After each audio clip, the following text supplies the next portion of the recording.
So welcome my dear students. हम लोग potential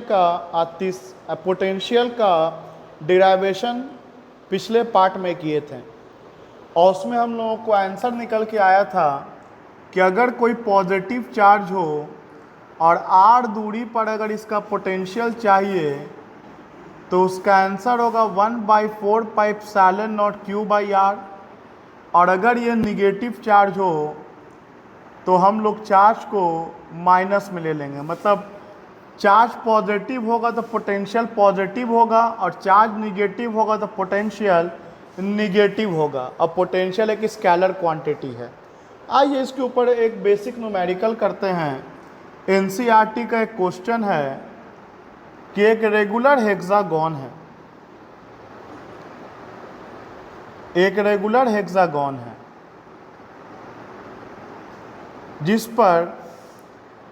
जिसके 6 कोना पे आइडेंटिकल चार्ज दिया हुआ है। मान लेते हैं कि 2 माइक्रोकूलम दिया हुआ है और इस साइड का लंबाई 10 सेंटीमीटर है। रेगुलर पॉलीगॉन होने के वजह से हेक्सागन के प्रॉपर्टी को यूज़ करेंगे अगर हम लोग, तो इसके कोना से लेकर के सेंटर तक का भी दूरी यही r ही हो जाएगा, मतलब 10 सेंटीमीटर ही रह जाएगा। अब हमें इस C पॉइंट पर पोटेंशियल पूछा गया है, लेकिन मैं कोशिश करूंगा कि जिस भी क्वेश्चन में पोटेंशियल पूछा जाए उस क्वेश्चन में हम लोग इलेक्ट्रिक फील्ड को भी फाइंड करें। तो अगर C पर हम इलेक्ट्रिक फील्ड के बारे में पहले अगर सोचें कि नेट इलेक्ट्रिक फील्ड C पर क्या होगा, इस सेंटर पर क्या होगा, तो इलेक्ट्रिक फील्ड एक वेक्टर क्वांटिटी है। इसमें मैग्नीट्यूड के साथ साथ डायरेक्शन को भी कंसिडर किया जाता है। तो आपको पता है नियम के अनुसार हम लोग सबके कारण इंडिविजुअली C पर इलेक्ट्रिक फील्ड निकालेंगे और फिर उसका वेक्टर सम कर देंगे। आपको YouTube पे वीडियो दिया हुआ है प्रिंसिपल ऑफ सुपरपोजिशन के न्यूमेरिकल्स का, और वो सारा सुपरपोजिशन का न्यूमेरिकल का वीडियो बहुत इम्पोर्टेंट है। उसे अच्छे से समझ करके रिवीजन में रखिएगा। तो इसके कारण इलेक्ट्रिक फील्ड मान लेते हैं कि E1 हो गया, पॉजिटिव है तो ये +1 को रिपेल करेगा। इसके कारण इलेक्ट्रिक फील्ड E2 हो गया, इसके कारण इलेक्ट्रिक फील्ड E3 हो गया, इसके कारण इलेक्ट्रिक फील्ड E4 हो गया, इसके कारण इलेक्ट्रिक फील्ड E5 हो गया और इसके कारण इलेक्ट्रिक फील्ड E6 हो गया। तो आप इन सारे को वेक्टर सम कीजिएगा, E1 plus E2 plus E3 plus E4 plus E5 plus E6। तो आप देख सकते हैं कि सारे का चार्ज सेम और सारे का दूरी भी सेम, मतलब सारा इलेक्ट्रिक फील्ड का मैग्नीट्यूड इक्वल है। और E1 के जस्ट अपोजिट में E4 है, तो E1 और E4 एक दूसरे को कैंसिल कर देगा। वेक्टर है, अपोजिट वेक्टर का मैग्नीट्यूड इक्वल हो तो कैंसिल हो जाएगा। उसी तरह से E2 और E5 एक दूसरे को कैंसिल कर देगा और उसी तरह से E3 और E6 कैंसिल करेगा, मतलब नेट इलेक्ट्रिक फील्ड C पर 0 हो जाएगा। लेकिन अगर इसी क्वेश्चन में पोटेंशियल पूछा जाए तो वेक्टर का निशान मत दीजिएगा, ये एक स्केलर क्वांटिटी है। तो पोटेंशियल होगा V1 plus V2 plus V3 plus V4 plus V5 plus V6। और क्योंकि सारे कोना पे चार्ज सेम है, सारे वर्टेक्स कॉर्नर जो बोलिए चार्ज सेम है और दूरी भी सेम है, तो हम 1 का निकाल के 6 से मल्टीप्लाई कर देंगे। स्केलर है, डायरेक्शन से मतलब है नहीं, तो 6 इंटू और एक का निकालेंगे तो 1/ε0 Q/r।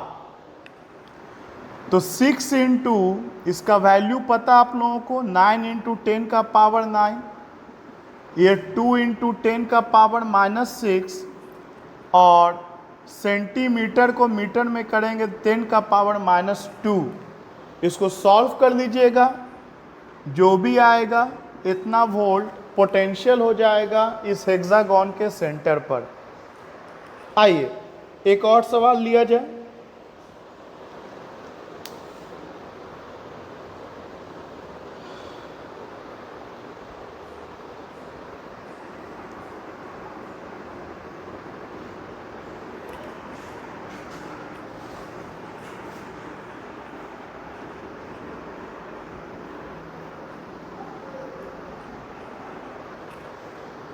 एक और सवाल लिया जाए।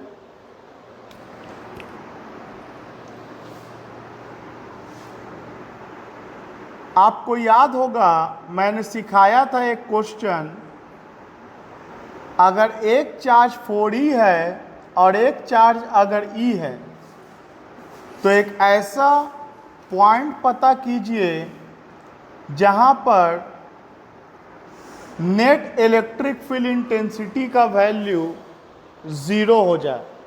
एक ऐसा पॉइंट पता कीजिए जहां पे नेट इलेक्ट्रिक फील्ड इंटेंसिटी का वैल्यू 0 हो जाए।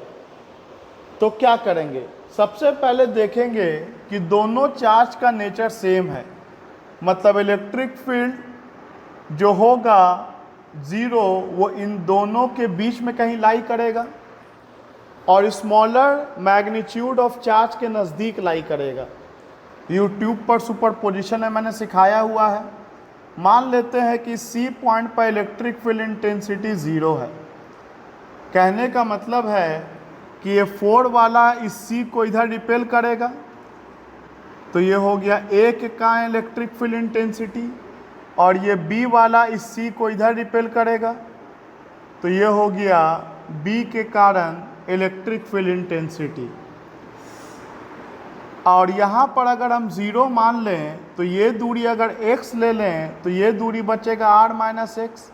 तो 0 कब पॉसिबल है? जब दोनों फील्ड का डायरेक्शन अपोजिट हो और मैग्नीट्यूड इक्वल हो। तो मैं वो सब लाइन नहीं लिख रहा हूँ, ऑलरेडी लिखा हुआ है आपके पहले के वीडियो में कि electric field intensity at C will be 0 when both electric field are directed opposite to each other and are equal in magnitude. तो सीधे मैं मैग्नीट्यूड में इन दोनों को बराबर कर रहा हूँ, EB इक्वल टू EA। तो EB कितना लिखाएगा?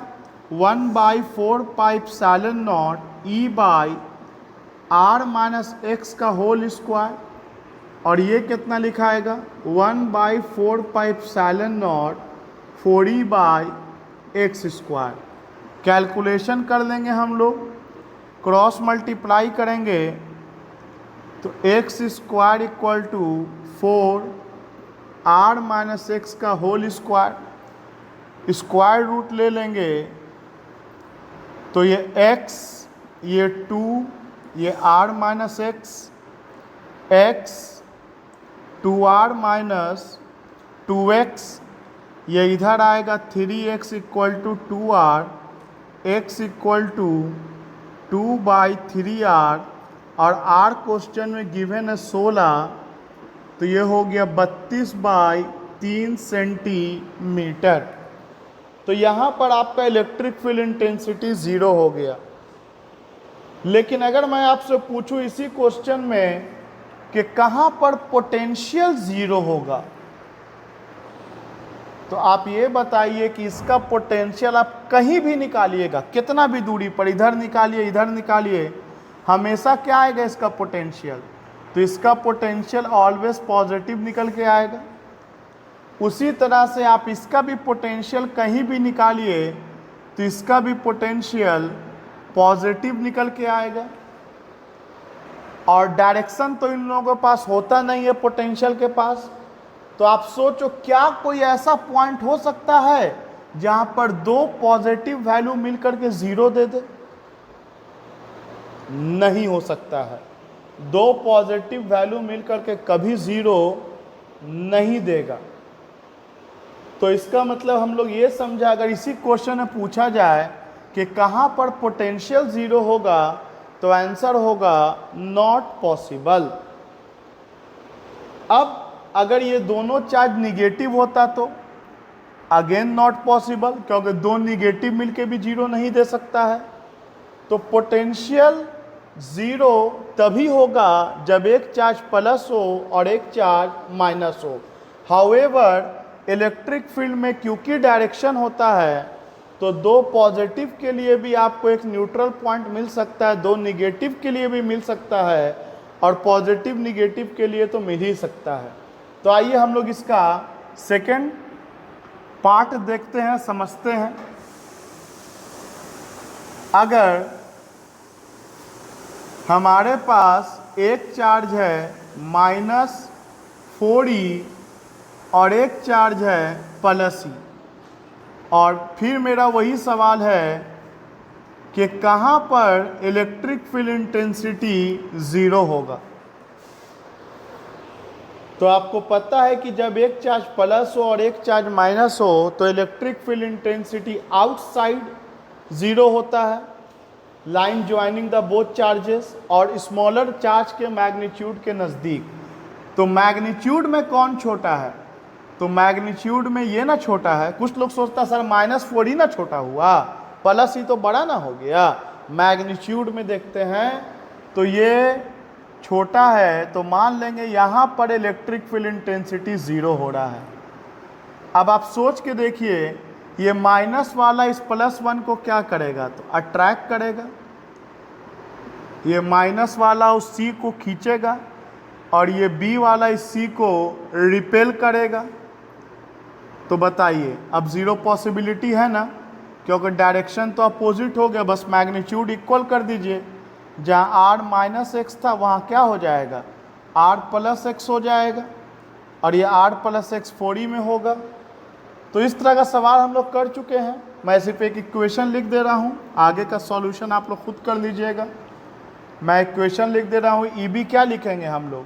EB लिखेंगे 1/4πε0 E/x², और EA क्या लिखेंगे? 1/4πε0, मैग्नीट्यूड लेना है r + x का होल स्क्वायर। इसको कैंसिल करके क्रॉस मल्टीप्लाई करके x का वैल्यू निकाल लीजिएगा। आइए हम लोग पोटेंशियल के बारे में अब समझते हैं। इसमें पोटेंशियल कहाँ ज़ीरो होगा?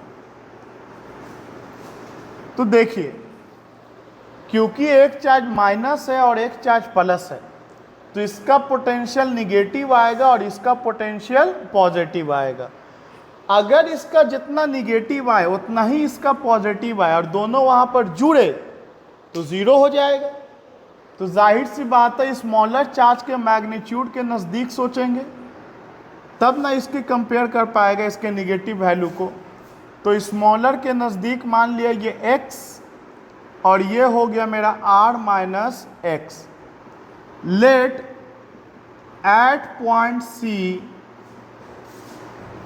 potential is 0 due to given system। तो C पर ज़ीरो होने का मतलब है VA + VP को जोड़ के CP ज़ीरो आना चाहिए। तो VA कितना होगा? तो एक एकान पोटेंशियल C पर फॉर्मूला आपको पता है 1/4πε0 -4e, यहाँ से यहाँ तक का दूरी r - x प्लस VB का पोटेंशियल C पर 1/4πε0 E/x, और कुल मिलाकर के ज़ीरो।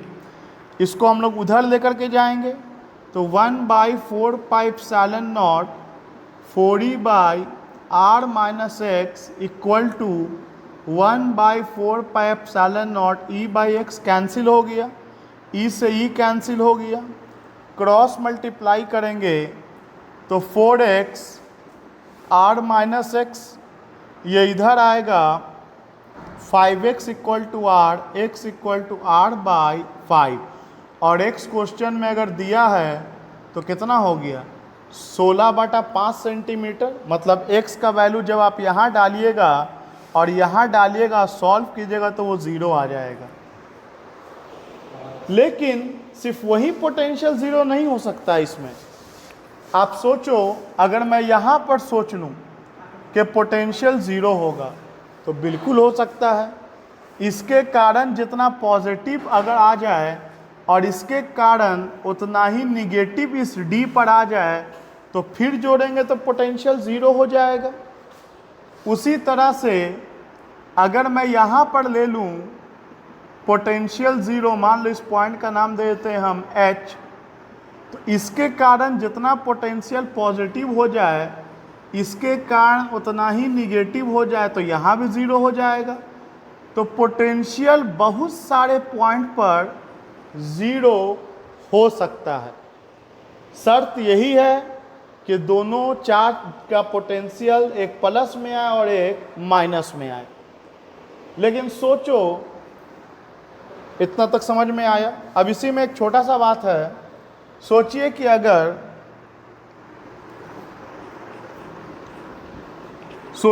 अगर दोनों चार्ज का मैग्नीट्यूड इक्वल हो, मान लेते हैं 4 माइक्रोकूलम और 4 माइक्रोकूलम, एक प्लस में और एक माइनस में हो, और मैं आपसे पूछूं कि कहाँ पर इलेक्ट्रिक फील्ड इंटेंसिटी 0 होगा।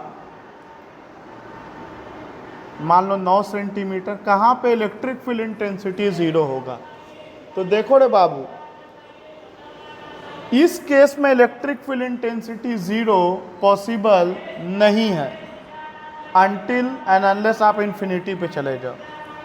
क्योंकि आप यहाँ पर लोगे तो ये पॉजिटिव इधर रिपेल करेगा, ये निगेटिव भी इधर रिपेल करेगा। भले मैग्नीट्यूड बराबर आएगा लेकिन डायरेक्शन सेम हो गया तो जुड़ के 0 नहीं होगा। और अब आप इधर ले लो या इधर ले लो तो एक का इंटेंसिटी छोटा हो जाएगा मैग्नीट्यूड में और एक का बड़ा, अगेन 0 नहीं होगा। तो अगर डाइपोल हो तो इलेक्ट्रिक फील्ड इंटेंसिटी कहीं पर 0 नहीं होगा at the line joining them. लेकिन अगर पोटेंशियल पूछेंगे तो कहाँ 0 होगा। तब आप सोचो, मैग्नीट्यूड इक्वल है, नेचर अपोजिट है, तो बीचों बीच में अगर हम चले जाएं r/2 दूरी और r/2 दूरी पर, तो जितना इसका पॉजिटिव आएगा उतना ही इसका निगेटिव आएगा, मिल करके 0 हो जाएगा। अगर हम परपेंडिकुलर बाइसेक्टर यहाँ चले आएँ तो अगेन जितना इसका पॉजिटिव आएगा उतना ही इसका निगेटिव आएगा, तो अगेन यहाँ 0 हो जाएगा। मतलब परपेंडिकुलर बाइसेक्टर, आप ऊपर जाओ या नीचे जाओ, इलेक्ट्रिक पोटेंशियल हर जगह पर इस लाइन पर आपको 0 मिलेगा। इस बात को याद रखिएगा, एक इलेक्ट्रिक डाइपोल का परपेंडिकुलर बाइसेक्टर लाइन पर इलेक्ट्रिक पोटेंशियल ऑलवेज 0 होता है। और आपको बताया मैंने पोटेंशियल वर्क डन से रिलेटेड है, तो आप किसी भी चार्ज को इस लाइन पर मूव कराइएगा तो उसका वर्क डन भी 0 ही निकल करके आएगा। सिमिलरली पोटेंशियल इस केस में बाहर नहीं पॉसिबल है 0, क्योंकि बाहर कीजिएगा तो एक बड़ा हो जाएगा वैल्यू और एक छोटा हो जाएगा। चलिए अगले क्लास में हम लोग और कुछ न्यूमेरिकल्स को कंटिन्यू रखेंगे।